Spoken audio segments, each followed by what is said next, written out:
বিসমিল্লাহির রহমানির রহিম। আলহামদুলিল্লাহ ওয়াসসালাতু ওয়াসসালামু আলা রাসূলিল্লাহ সাল্লাল্লাহু আলাইহি ওয়াসাল্লাম ওয়া বা'দ। আমার প্রিয় দিনী ভাইয়েরা, আসসালামু আলাইকুম ওয়া রাহমাতুল্লাহি ওয়া বারাকাতুহু। এই ভার্সিনেডে কর্তৃক আয়োজিত ধারাবাহিক তাফসীর প্রোগ্রামের ১৬তম পর্বে আপনাদের সবাইকে স্বাগতম জানাচ্ছি। আল্লাহ তাআলার কাছে তৌফিক কামনা করছি, আল্লাহ তাআলা যেন আমাদেরকে এই প্রোগ্রাম চালু রাখার তৌফিক দান করেন। আজকের আপনাদের সামনে সূরাতুল বাকারার ৩৭ থেকে ৩৯ নম্বর আয়াত নিয়ে কথা বলার চেষ্টা করব, আর দেখব আল্লাহ তাআলা আমাদের উদ্দেশ্যে এখানে কি মেসেজ রেখেছেন ইনশাআল্লাহ। এই তিনটি আয়াতের আলোচ্য বিষয় হলো আদম আলাইহিস সালামকে নবী হিসাবে নির্বাচন। এই আয়াতাবলিতে আরো যে বিষয় ফুটে উঠবে তার ভিতরে একটি হলো কোন কাজের মাধ্যমে আদম আলাইহিস সালাম মহামানবে পরিণত হলেন। ২ নম্বর বিষয় হলো আল্লাহ তাআলা বান্দার কোন কাজে সবচেয়ে বেশি খুশি হন। ৩ নম্বর হলো আল্লাহ তাআলা আদম আলাইহিস সালামকে কয়টি মর্যাদায় ভূষিত করেছেন। এই বিষয়গুলো নিয়ে আল্লাহ তাআলা এই আয়াতাবলিতে কথা বলেছেন। তো আল্লাহ রাব্বুল আলামিন বলছেন, আউযু বিল্লাহি মিনাশ শাইতানির রাজীম, বিসমিল্লাহির রহমানির রহিম। ফাতালাক্কা আদামু মির রাব্বিহি কালিমাতিন ফাতাবা আলাইহি ইন্নাহু হুয়াত তাওয়াবুর রহিম। কুলনা ইহবিতু মিনহা জামিআন ফাইম্মা ইয়াতিয়ান্নাকুম মিন্নি হুদা ফামান তাবিআ হুদায়া ফালা খাউফুন আলাইহিম ওয়ালা হুম ইয়াহজানুন ওয়াল্লাযীনা কাফারু ওয়া কাযযাবু বিআয়াতিনা উলাইকা আসহাবুন নারি হুম ফিহা খালিদুন। সাদাকাল্লাহুল আযীম। এই আয়াতাবলীর সরল অনুবাদ ও শব্দার্থ হলো ফাতালাক্কা আদম, অতঃপর আদম পেলেন মির রাব্বিহি, তার রবের কাছ থেকে, কালিমাতিন, কিছু হেদায়েতের বাণী, ফাতাবা আলাইহি, অতঃপর তিনি তার তাওবা কবুল করলেন, ইন্নাহু হুয়া, নিশ্চয়ই তিনি আত-তাওয়াব, তাওবা কবুলকারী, আর রহিম, ক্ষমাশীল। কুলনা, আমি বললাম, ইহবিতু, নেমে যাও, মিনহা, এখান থেকে, জামিআ, তোমরা সবাই, ফাইম্মা ইয়াতিয়ান্নাকুম, অতঃপর যদি তোমাদের কাছে আসে, মিন্নি, আমার পক্ষ থেকে, হুদা, হেদায়েত, ফামান তাবিআ, তাহলে যারা মেনে চলবে, হুদাইয়া, আমার এই হেদায়েত, ফালা খাউফুন, কোনো ভয় থাকবে না, আলাইহিম, তাদের, ওয়ালা হুম, না তারা হবে, ইয়াহজানুন, উৎকণ্ঠিত। ওয়াল্লাযীনা কাফারু, এবং যারা অস্বীকার করবে, ওয়াকাযযাবু, এবং মিথ্যাচার করবে, বিআয়াতিনা, আমার আয়াতাবলীকে, উলাইকা, তারা, আসহাবুন নার, জাহান্নামী হবে, হুম ফিহা খালিদুন, এবং তারা সেখানে চিরকাল অবস্থান করবে। এটা ছিল কয়েকটি আয়াতের সরল অনুবাদ এবং শব্দার্থ। এখানে প্রথমে আল্লাহ তাআলা বলেছেন ফাতালাক্কা আদামু মির রাব্বিহি কালিমাত। এখানে কালিমাত এই শব্দ দিয়ে উদ্দেশ্য কি? তো কালিমাত শব্দ দেওয়ার উদ্দেশ্য হলো আদম আলাইহিস সালাম যে দোয়াটা দীর্ঘদিন পর্যন্ত করেছিলেন, জান্নাত থেকে জমিনে আসার পরে দীর্ঘদিন ধরে যে দোয়াটি করেছিলেন, সেই দোয়াটি হলো রব্বানা যালামনা আনফুসানা ওয়া ইল্লাম তাগফির লানা ওয়া তারহামনা লানাকুনান্না মিনাল খাসিরিন। হে আমাদের রব, আমরা আমাদের আত্মার উপরে, নফসের উপরে অত্যাচার করেছি, আপনি যদি আমাদেরকে ক্ষমা না করেন, মাফ না করেন, আমরা ক্ষতিগ্রস্তদের অন্তর্ভুক্ত হয়ে যাব। এই যে কালেমা বা সেন্টেন্স, এখানে কালিমা দ্বারা এই সেন্টেন্সকে বোঝানো হয়েছে, এই বাক্যটিকে বোঝানো হয়েছে।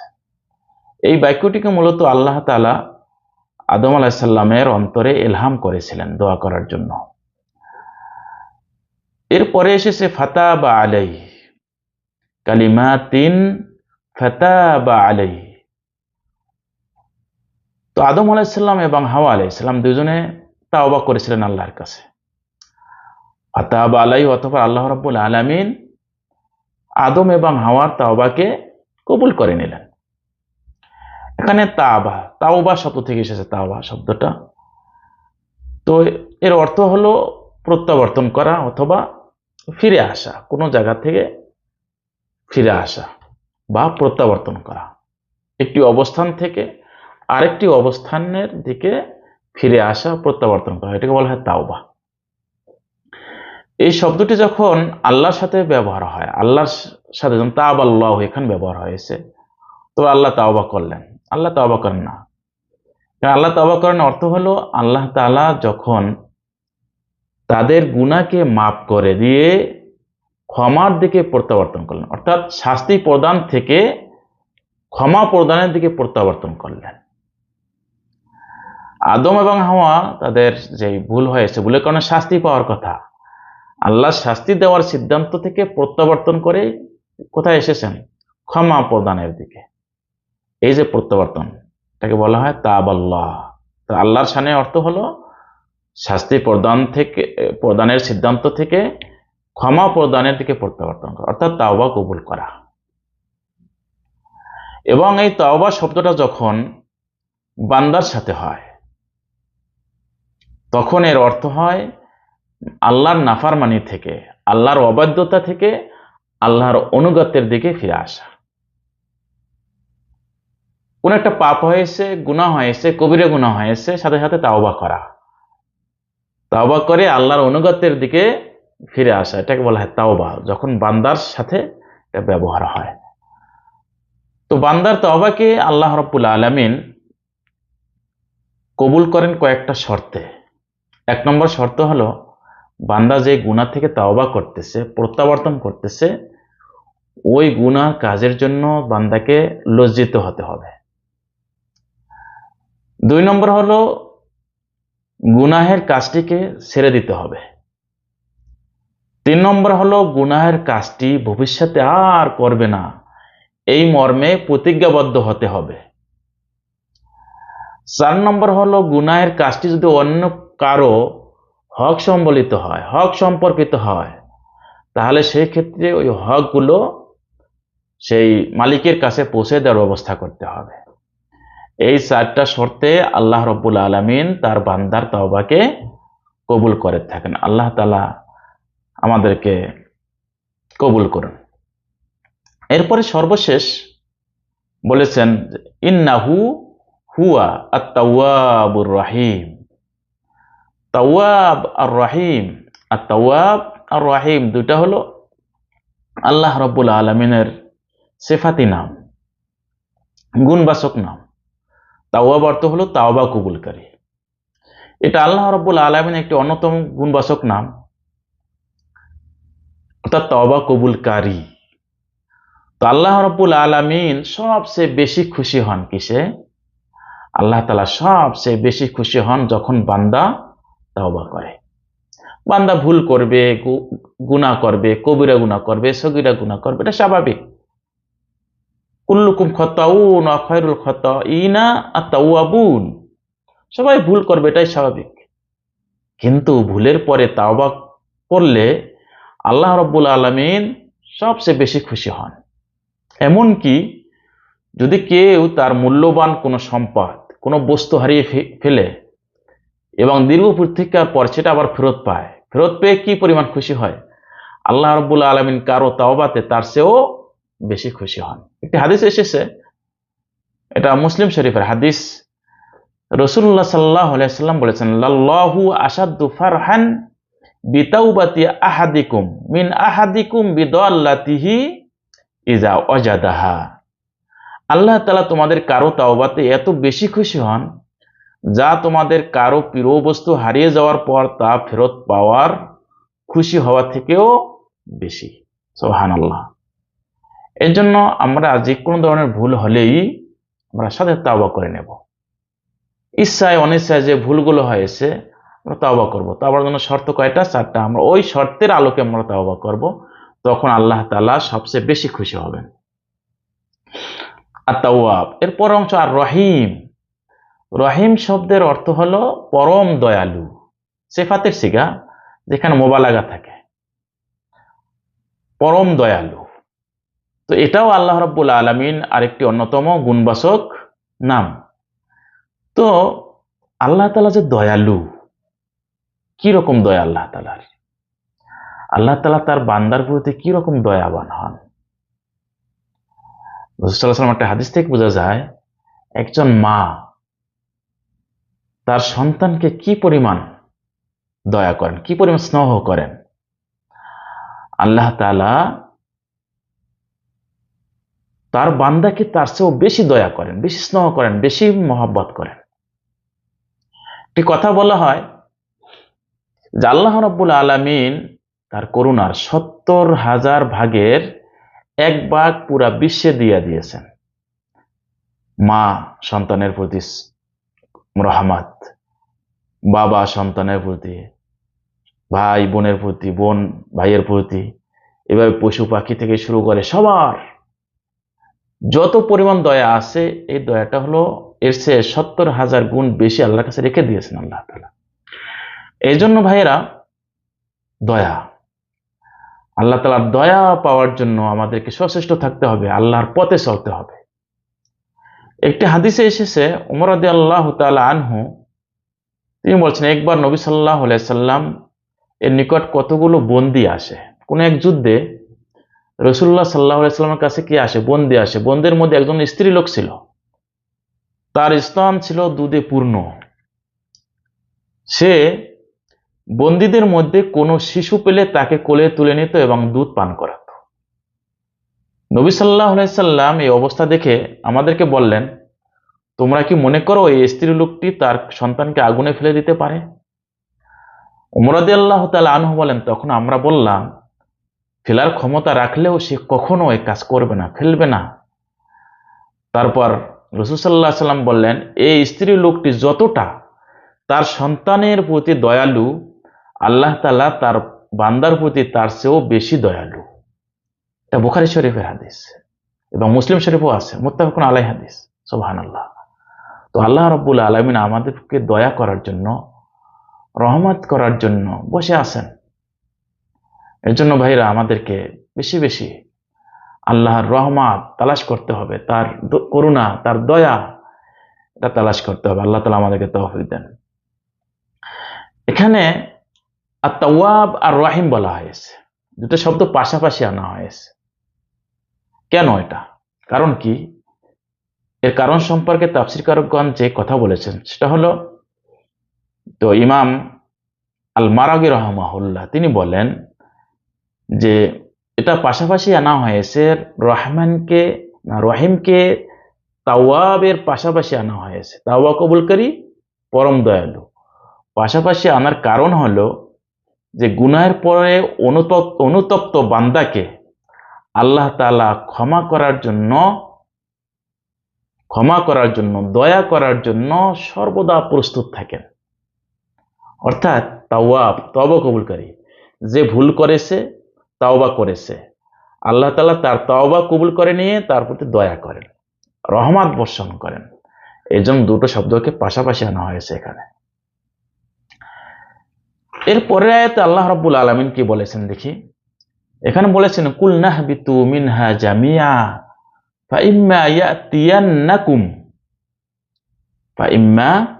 ইয়াতিয়ান্নাকুম। যখন তোমাদের কাছে, আল্লাহ তাআলা আদম আলাইহিস সালাম, হাওয়া আলাইহিস সালাম, ইবলিস, অভিশপ্ত ইবলিস সবাইকে বলল, তোমরা সবাই বের হয়ে যাও এই জান্নাত থেকে, তোমাদের জান্নাতে থাকার আর কোনো অধিকার নাই, বের হয়ে যাও। তবে ফাইম্মা ইয়াতিয়ান্নাকুম, যদি তোমাদের কাছে আমার পক্ষ থেকে কোনো শরীয়ী বিধান আসে, শরিয়াত আসে, কোরআন মানে আমার পক্ষ থেকে ওহী আসে, সেটাকে তোমরা অনুসরণ করতে পারো, তাহলে আবার তোমরা এখানে ফিরে আসবে। এখানে কথা হলো ইয়াতিয়ান্নাকুম, তোমাদের কাছে। এখানে কুম যে সর্বনাম রয়েছে, তোমাদের, দাদা কাদেরকে উদ্দেশ্য করা হয়েছে? সর্বনামটি দ্বারা আল্লাহ তাআলা সম্বোধন করেছেন আদম আলাইহিসসালাম, হাওয়া আলাইহিসসালাম এবং অভিশপ্ত ইবলিসকে। কিন্তু এর দ্বারা উদ্দেশ্য হলো এই তিনজন সহ সকল বনি আদম। আল্লাহ তাআলা বলেছেন, যদি তোমাদের কাছে, সবার কাছে, বনি আদম সহ তোমাদের কাছে যদি আমার পক্ষ থেকে কোনো হেদায়েত যায়, কোনো ওহী আসে, তখন তোমরা সেটাকে কি করো? অনুসরণ করলে এই জান্নাতে আবার তোমরা ফেরত আসতে পারবে।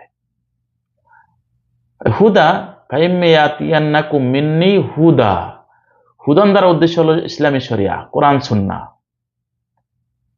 তাহলে আয়াতের অর্থ দ্বারায়, অতঃপর তোমাদের কাছে যখন ইসলামী শরিয়া বা কোরআন সুন্নাহ আসবে, তখন তা অনুসরণ করলে তোমাদের কোনো ভয় নাই এবং তোমাদের চিন্তার কোনো কারণ থাকবে না।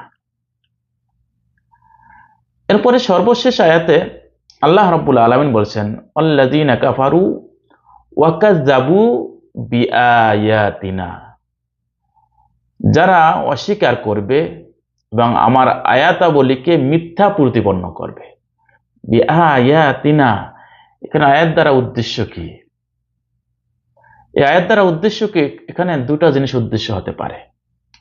এক নম্বর হলো আল্লাহ তাআলার এই মহাজাগতিক যে নিদর্শন রয়েছে, এই সৃষ্টি জগতের বিচিত্র যে সৃষ্টি রয়েছে, এটা আল্লাহ তাআলার আয়াত, এটা উদ্দেশ্য হতে পারে। অনেক তাফসীর বলেছেন এটা হতে পারে।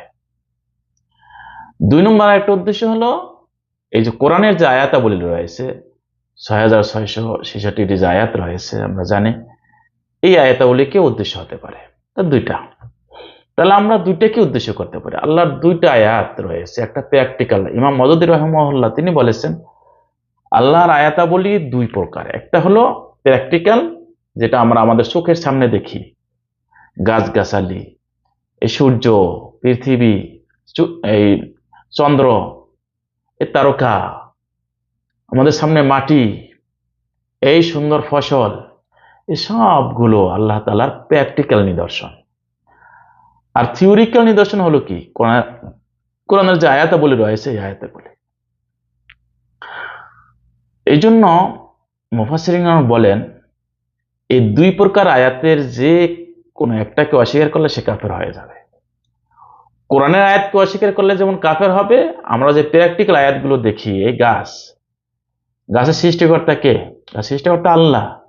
যদি কেউ এটা অস্বীকার করে, সে কাফের হয়ে যাবে। এই সূর্য সৃষ্টিকর্তা আল্লাহ, যদি কেউ এটা অস্বীকার করে, কাফের হয়ে যাবে।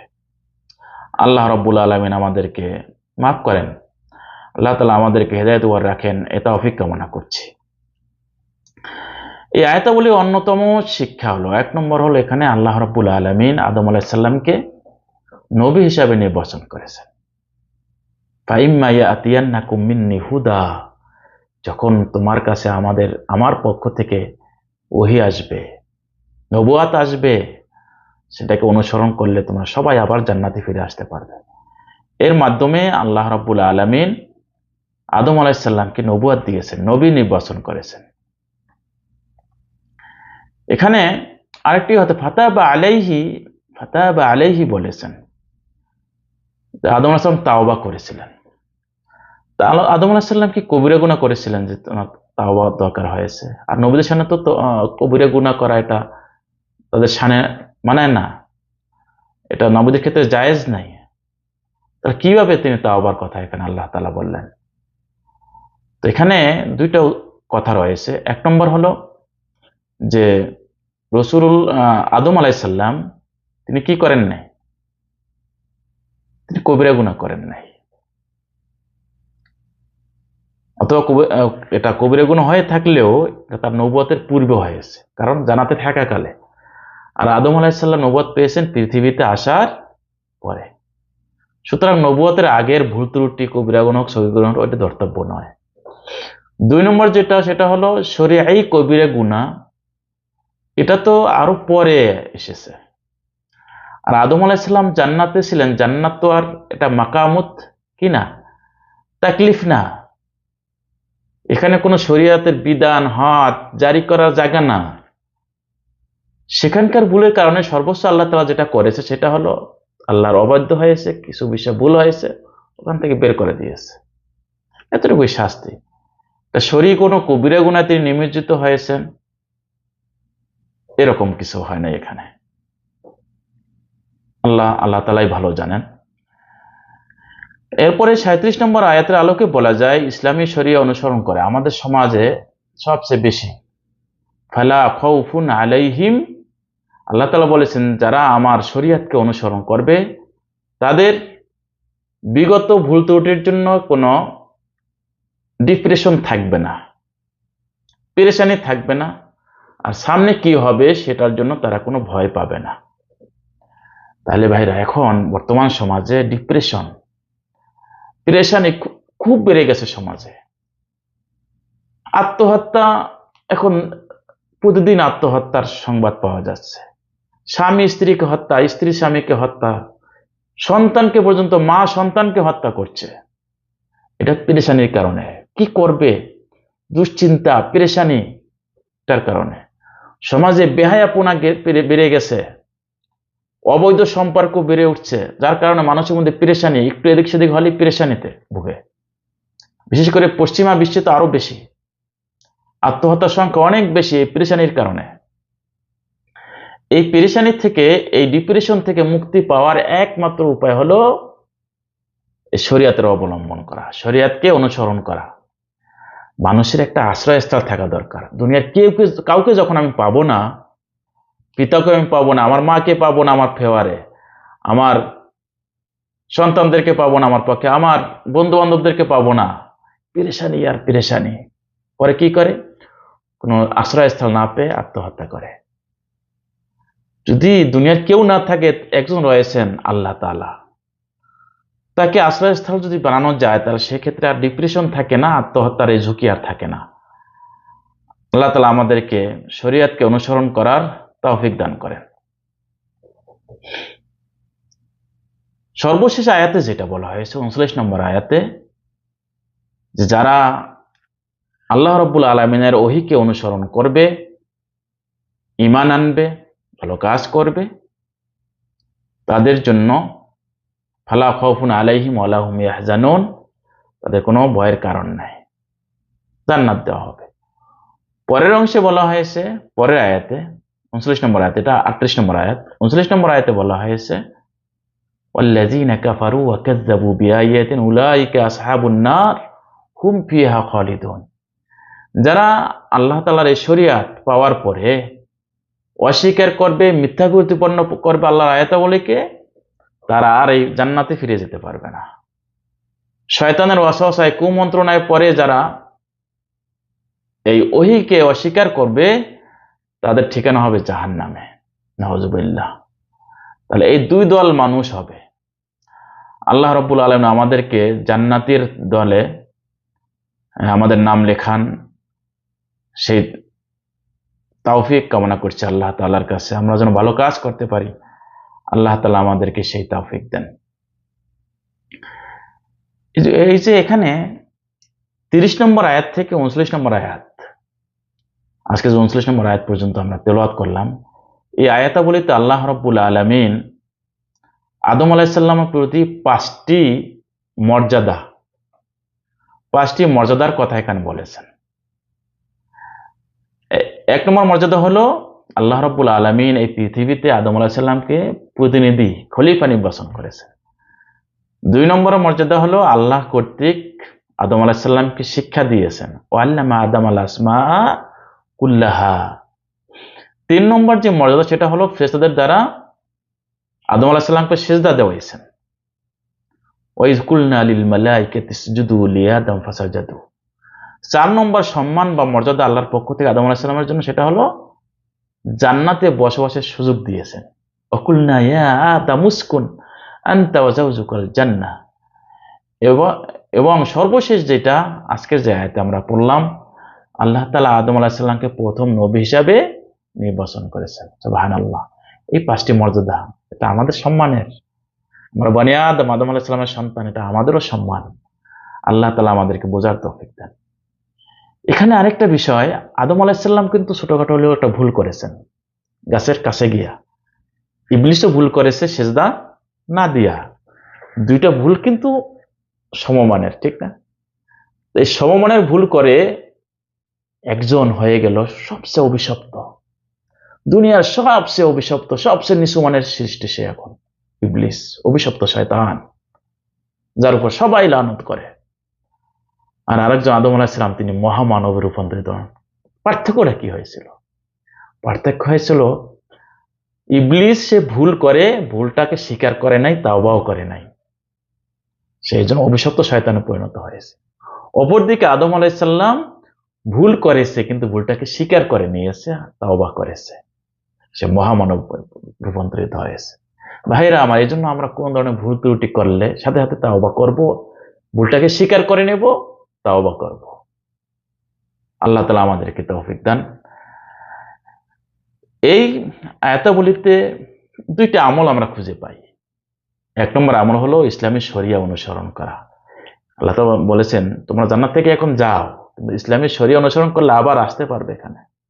এই জন্য ভাইরা, জান্নাতে যাওয়ার একটা মাত্র উপায়, সেটা হলো ইসলামী শরিয়াকে অনুসরণ করা। দুই নম্বর হলো নিজে কোনো ভুল করে ফেললে সেই ভুলের কথা স্বীকার করে সাথে তাওবা করা। ভুল করলে ভুল স্বীকার করতে হবে, স্বীকার করে তাওবা করতে হবে, তাওবার যে নিয়ম বলা হয়েছে সেই নিয়ম মাফিক। আল্লাহ রাব্বুল আলামিন আমাদেরকে এই দুইটি আমল করার তৌফিক দেন। সুবহানাকাল্লাহুম্মা ওয়া বিহামদিকা আশহাদু আল্লা ইলাহা ইল্লা আনতা আস্তাগফিরুকা ওয়া আতুবু ইলাইক। আসসালামু আলাইকুম ওয়া রাহমাতুল্লাহি ওয়া বারাকাতুহু।